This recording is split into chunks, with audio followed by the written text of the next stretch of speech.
Life Over Coffee. Conversations for transformation. I welcome you to Life Over Coffee. My name is Rick Thomas, and thank you so much for joining me for this episode. What I want to cover today is I want to answer a question that someone wrote in and asked. And the question is, and I'll read the full question to you in just a moment, but a lady wrote in and she was asking, can a person who struggles with procrastination and is undisciplined, can they take your program? Should they take your program? And again, I'll read to you in just a moment all that she asked so that you can have the full context of what she was looking for. But that's what I want to talk about in this episode. We have a mastermind program where we train people to do the work of discipleship or biblical counseling, if you will. And we have a lot of people who are interested in the program, but they have a lot of questions too. And so we try to answer those questions. We have an introduction overview. It is a free learning management system course that you can go through, and it walks you through step by step our program. And again, anybody in the world can access that and get all the information about our mastermind program. But we also try to create other resources like what I'm doing here to further extrapolate or further explain, because we want people to come into our program with their eyes wide open, knowing exactly what to expect, knowing exactly what they're going to get, and knowing exactly who they need to be in order to do this program successfully. And so what I have done here is I have built out some show notes for this episode. This is episode 433, and I titled it, Can a Procrastinating, Undisciplined Person Do Your Program? And that is the gist of the question that she was asking me. One of the most difficult challenges prohibiting a person from actively engaging and completing our mastermind program is procrastination. And so she is really hitting on the heart of one of the biggest struggles that all of our students historically have had when doing our program. I built the program in 2010, so it has been going for a while now, and we have plenty of historical data to where we can look back and see where the successes and the struggles have been. And as I look at all the struggles and challenges, one of the biggest one is this temptation to procrastination. And that's why I want to devote a podcast, a video that I've developed here. And so you can read the show notes, you can listen to this podcast, or you can watch the video to gain a full perspective on this idea of procrastination, and if it is a struggle, which it is in doing our mastermind program. And because procrastination is what we would call one of those common to man problems, it is one of our most common questions. And so in this episode, I want to answer the question fully. I want to provide advice for a path forward while offering a few other tips for your consideration if you are looking for world-class training in all things discipleship, and that is our mastermind program. Now, I want to read the question in full context of what the lady wrote in and asked, and then I will develop my response afterward. But first, let me say this, that if you want to take our mastermind program, you can take it. Anyone can take our mastermind program. You're welcome to take it. You can start today, even if you are a procrastinating, undisciplined person. I'm not going to recommend it for you, but again, I'm not going to stop you either. And if you want to take it, please. You can come and you can try and you can take our program, and you're welcome to do that. But maybe if you do struggle with procrastination, you want to listen to the response that I shared with this lady, which I'm going to share with you right now. So this is what she asked. She said, quote, I am concerned about what you stated about the need for discipline and not procrastinating. I have always done better with accountability, and I have had times of consistent discipline in routines and time management. but it's an area of struggle. I greatly desire to grow in this area and have the heart to encourage others in God's truth. I need consistent encouragement and correction right now and in my life as well. Have you ever had anyone get through your program and grow in these areas as they went through your program? And that is what a potential student was asking me.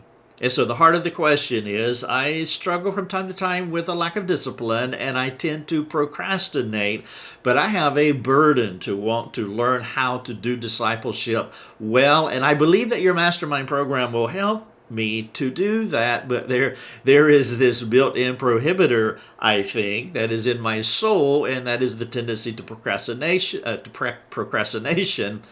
and I'm slightly undisciplined. Okay? And so there's the context. Now, our Mastermind program is an all-online, self-paced, interactive study course focusing on three primary areas. So if you look at it like a three-legged stool, those three primary areas are theology, psychology, and application. Now let me give you a definition of those three things. Theology, obviously, theos, logos, the study of God. So theology is the foundation to our program. Everything stands on our sufficiency of Scripture worldview. Our theology, our understanding and practice of God, who is God, and all the primary doctrines in the Bible. And so you can think about a systematic theology textbook as far as a robust corpus, understanding of theology. So that's the foundation. And then the next layer is what I call psychology, but it's important that you understand that I have a very strict and tight definition, a biblical definition of psychology, not a cultural one. The word psychology, a synonym for psychology, biblically speaking, is sanctification. And so I'm using theology and psychology more as a rhyming technique to remember it. But psychology, what I am saying, is sanctification. Psychology is two words fused together, psyche and logos. Psyche means soul, and logos means, you could say, the study of. And so the word psychology means the study of the soul. Now, the strictest definition of psychology is God is the creator of the soul, and God is the creator of the word concerning the soul, the logos, the word concerning the soul. In Genesis 2:7, he created the soul. In 2 Timothy 3:16, he breathed out again and gave us the word concerning the soul. And so that is my tight, strict, biblical definition of the word psychology. I do not have a secular understanding and practice of psychology, but a biblical one. God authored the soul. God authored the book concerning the soul, and that is the word psychology. And so our Mastermind program stands on this foundation: theology, then psychology as I have defined it. That is the application of theology. And of course, that's the third part, the application. And so we want our students to have a robust, sound theology. I want them to have a robust, sound sanctification theory and understanding of psychology, the understanding of the soul. And then I want them to be able to apply those things practically in an individual's living room on Tuesday afternoon, in somebody's life in a coffee shop, to be able to apply God's word. So we don't want to just teach a sound knowledge. That's essential. But also sound application. That's essential too. And so our Mastermind program is an all-online, self-paced, interactive study course. It's all online, so you can do it anywhere where you have the access to the internet, meaning you can do it in your home and never leave your home. You can shelter in place and do our program completely online. You can do it in a coffee shop or any other place where you may travel, where you have access to the internet. It's all online. It is self-paced, and that is the crux of what I want to talk about here, because self-paced implies that procrastination will not work if you're going to do this program. Some people can define self-paced as just taking their leisurely stroll through this program. That's not the self-paced I am talking about. No, we have to pick up the speed just a little bit, but it is self-paced, meaning that it can flow in and out of your life, but there has to be a consistent rhythm in your self-paced. And then it's interactive, an interactive study course, meaning that you have hands-on supervision. You have people that look at your homework, they supervise it, they give you feedback with the coursework that you turn into your supervisors. And so that is what our Mastermind program is. Now, if the student does the program the way that we designed the program, they will finish it in 24 to 36 months. Now, that is the definition of self-pace. Because if you slow down, if you take longer to do the program, you will compromise the integrity of the program by not benefiting from the accumulative equipping, learning, and the application. You can think of it like school, for example, though you can do our Mastermind program year-round. But a standard school is from, let's say, mid-August to the end of May, and they go 5 days a week. And so there is a rhythm there of accumulative learning. If a student went 2 weeks in August and then came back for a week in October, and then came back maybe a few days in November, and then showed up again in January or February, there's no accumulative learning, and they would compromise the integrity of what a school is designed to do. Well, our program is very similar.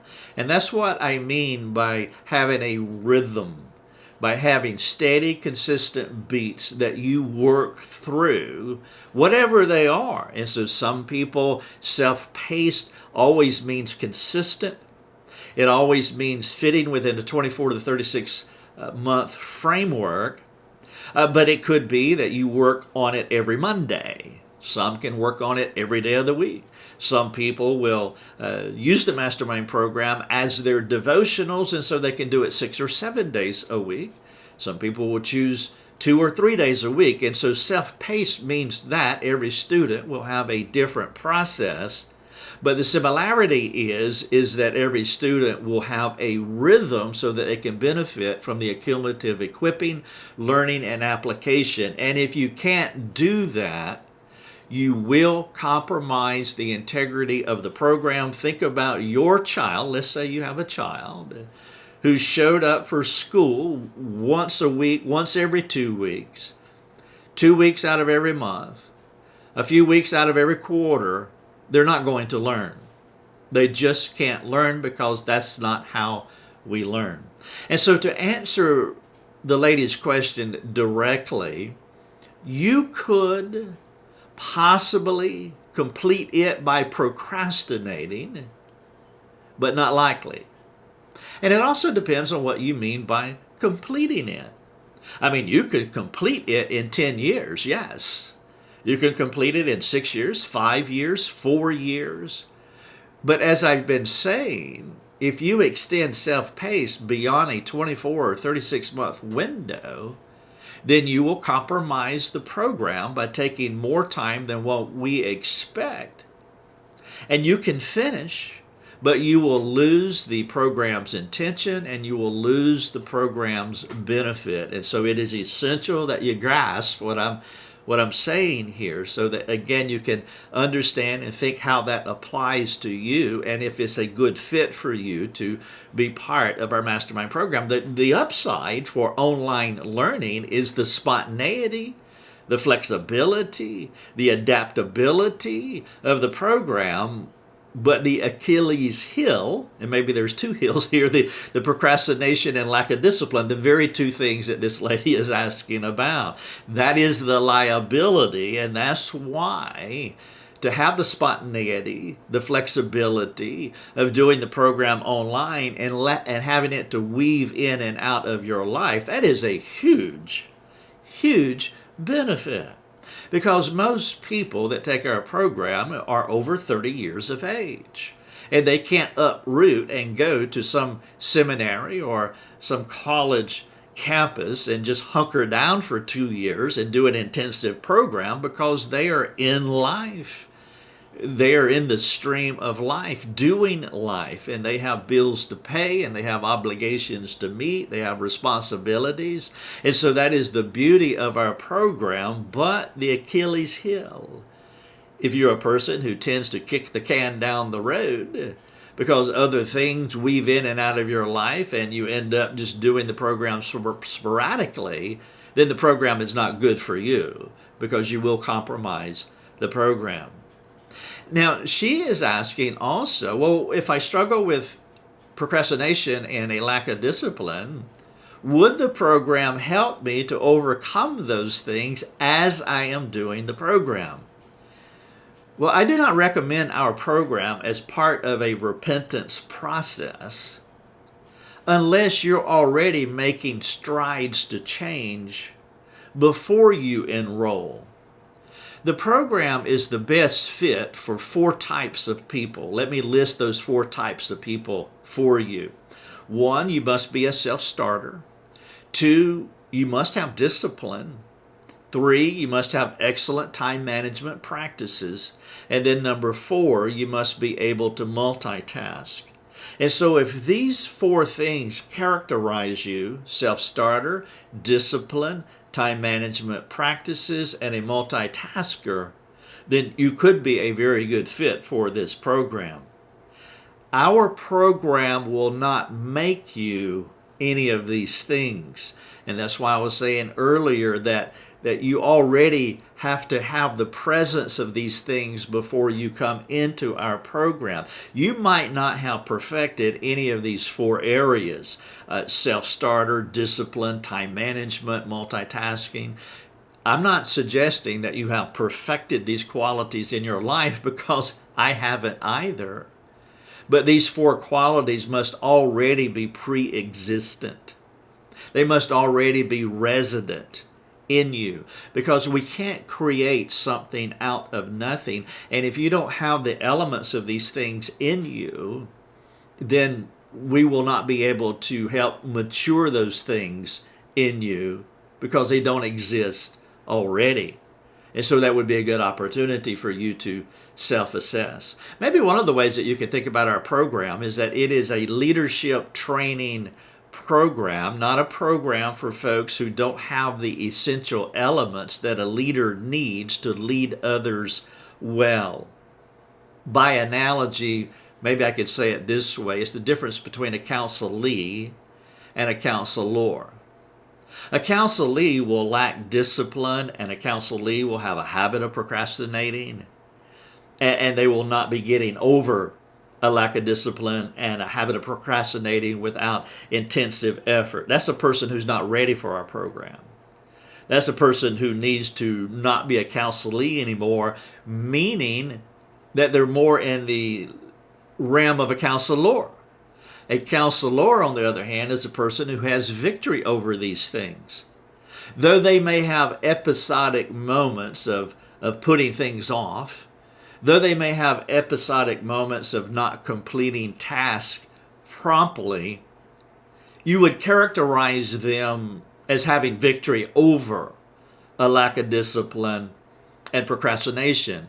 And so by analogy, it's the difference between a counselee and a counselor. And so if you are characterized as a person who procrastinates, who kicks the can down the road, who puts off, who has a lack of discipline, who doesn't know how to prioritize, who allows other things to interfere with the thing that they're supposed to be focusing on and doing, well, that's a counselee, and you would not be a good fit.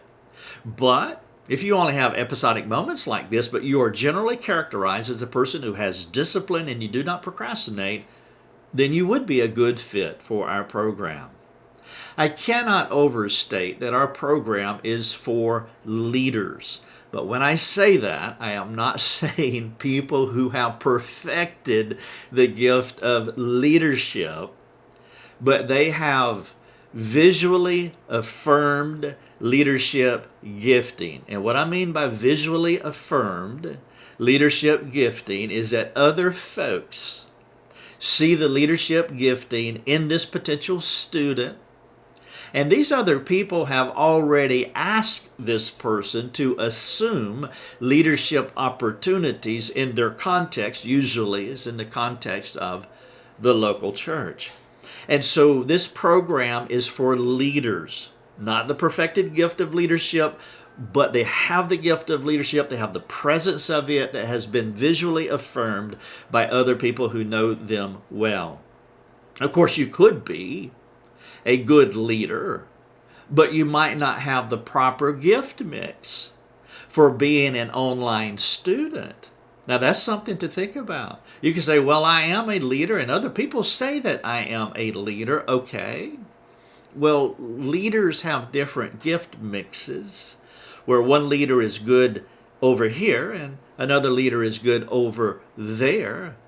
And if you are a leader, amen, but are you a leader that would fit within a online self-paced study course? Meaning you are a self-starter. Nobody has to prod you to get the work done. You know how to plan your day and plan your week, and you can hit those beats. You can live in that rhythm of an online study course because you are a self-starter and you have self-discipline. Now, it could be that some folks who would like more training in discipleship, and they listen to what I'm sharing here and they think, well, that's not me. I think I have a leadership gift, but I'm not sure that I could hunker down for 2 to 3 years and really dedicate, and I'm not really a self-starter, especially when it comes to an online training course. But I want some help in maturing as a disciple maker. I want to learn more about biblical counseling. Well, maybe you have the resident qualities of being that leader, but the Mastermind program is not a good fit for you. And so one of the things that I would recommend that you consider is becoming a supporting member of our coffee shop, of lifeovercoffee.com, our ministry. And then you can engage us in our private forum as a non-student not doing the Mastermind program. But you can bring your questions. For example, let's say that you're counseling someone and you need some insight, you need some help. Maybe you're working through an issue in your own life with someone else and you need some guidance in that. We have supporting members who do that. For whatever reason, the Mastermind program is not a good fit. Maybe it's not the right season for them. Maybe they really have the training, but they just want to grow in the application aspect of counseling or discipleship. And so they don't want to do the Mastermind program, and that is fantastic. But they want that come alongside coach. They want a consultant of sorts. And so they become a supporting member and receive, it's like continuing education credits. And so they receive ongoing training in another kind of way without dedicating and committing to the rhythm of our Mastermind course. And so maybe just becoming a supporting member of our ministry, you can receive the training that you need, and that is a better fit for you, and so that is a consideration as well. Now, before I wrap up, I want to share 5 more considerations for you to think about if you're thinking about our program. And one of those considerations is, do you have the intellectual capacity to do this program? Now, what I mean by that is not are you smart enough, because honestly, any Christian could do our Mastermind program. They can. It's not, you're not learning rocket science, or for me, you're not learning algebra or trig. I really struggled with that. I didn't have the intellectual capacity to do that. So I'm not saying it like that you don't have the intelligence. But do you have the discernment? Are you a disciple maker at that level? Do you have the intellectual capacity to be a specific kind of person? You could have the intellectual capacity to be a rocket scientist, but not a good disciple maker. And so you want to factor in what are the necessary components that would fit within the intellectual capacity of an individual who wants to grow into possibly a formalized biblical counselor? Well, some of the things that you need that fit within that type of intellectual capacity would be analytical ability, the ability to analyze, a person who has peripheral vision that can see outside of the context of what the person is sharing with you, because the counselor needs to know more than the counselee. And so you not only listen to what they are saying, but you also hear with a widened aperture, a peripheral vision. Do you have the gift of discernment to be able to see the invisible, to see what's not being said, to be able to untangle? Do you have the intellectual capacity to communicate in such a way that you can customize God's word to the individual's life? Those are just a few of the things that I mean by intellectual capacity within the specific demographic of a more formalized biblical counselor.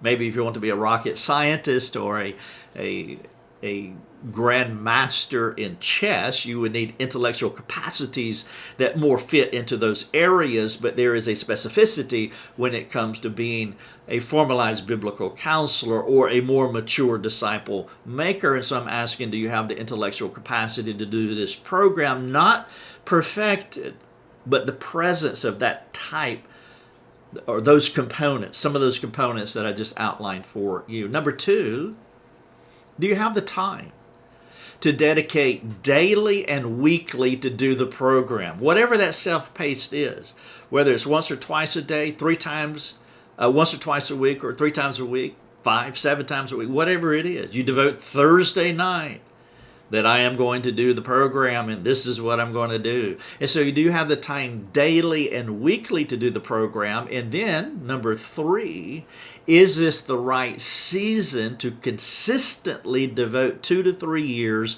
working the program?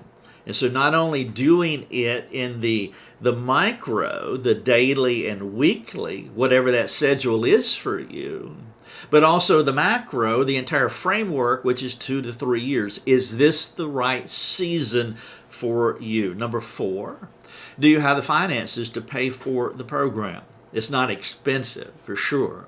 But do you have the finances? Is it going to compromise whatever's going on financially in your home, in your family? Now, another consideration here, by the way, is to ask your church to come alongside you and to supplement or even pay for you to go through the program, especially if your intent is to work for the church. This would be a huge investment for your church.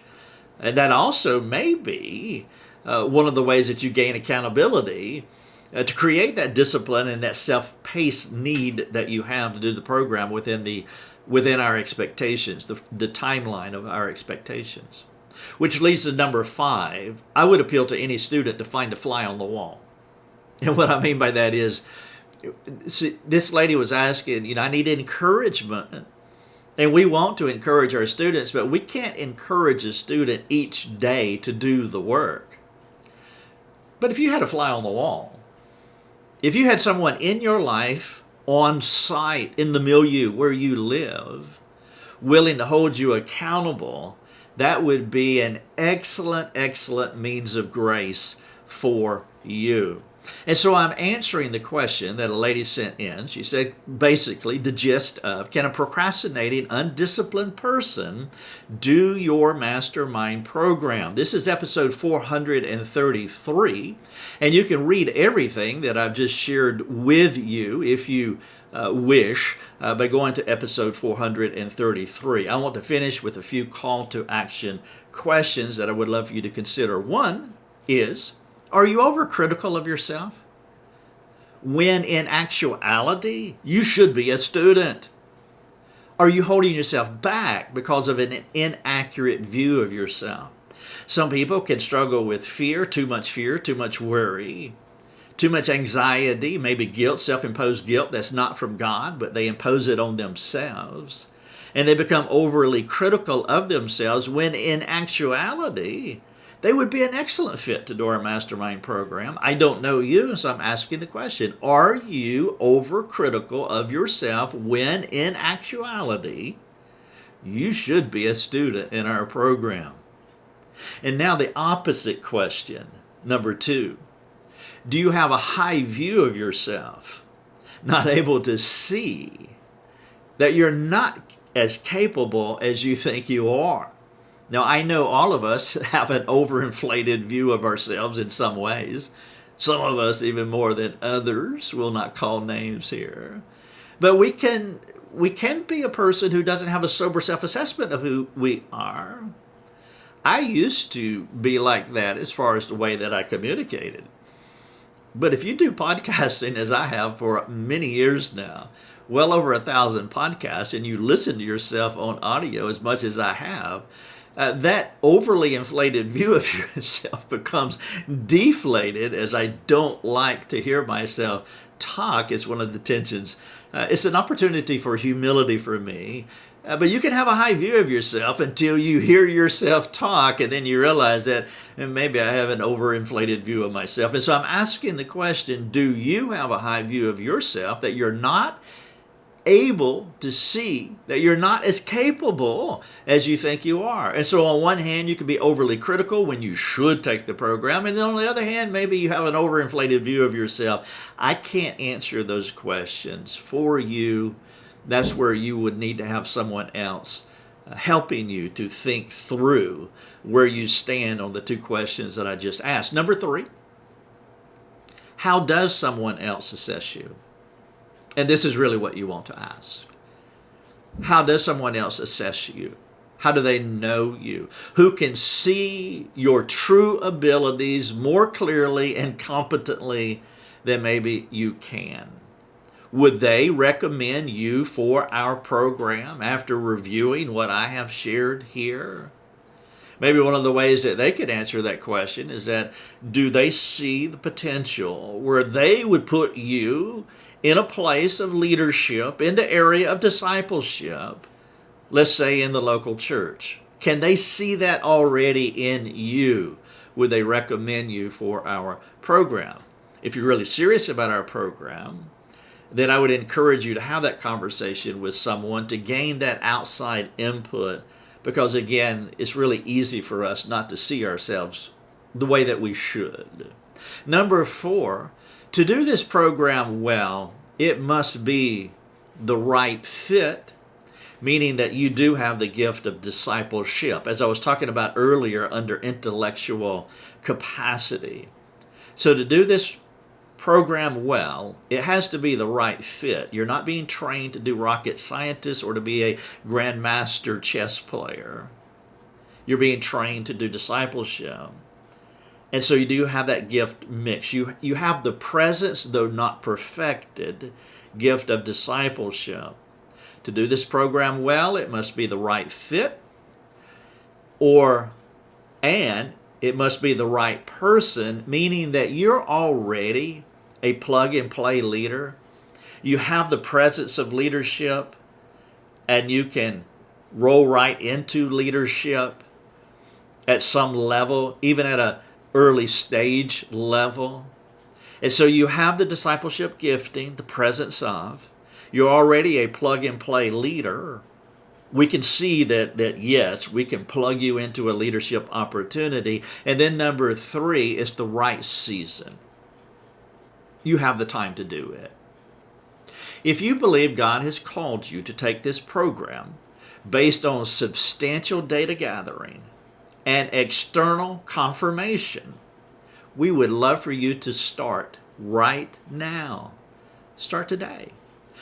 If you're still undecided, maybe it would benefit you to watch our webinar. It's a 1-hour webinar on how to make a biblical decision, and it could aid you as you work through the process of the best path forward for you. If you go to episode 433 and scroll to the bottom of the show notes, there'll be a link there where you can click on it. It will take you right out to that webinar where you can watch it, and it walks through how to make a biblical decision.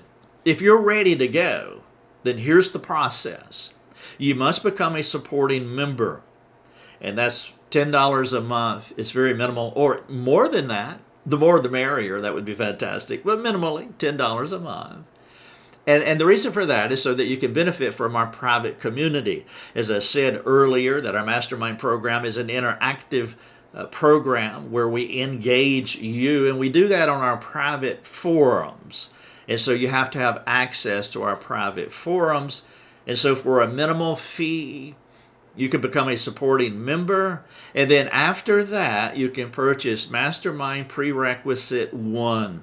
Now, we have our programs staggered like this. I'll finish with this. We have Mastermind Prerequisite 1, Prerequisite 2, Prerequisite 3.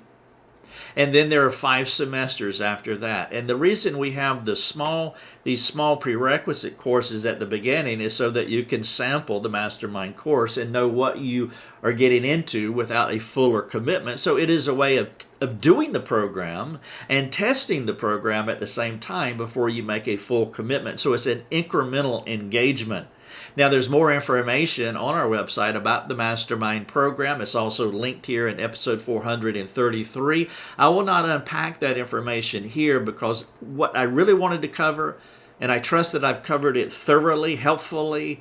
Can a procrastinating, undisciplined person do your program? The lady asked. And I trust that the answer is sufficient. But if you have more questions, I want you to hit the Get in Touch link in the footer of our website and ask us, and we would love to direct you and advise you. This could be one of the more important steps that you ever take in your life. But again, we want you to if you take that step, we want you to take that step with your eyes wide open. Thank you so much, and God bless.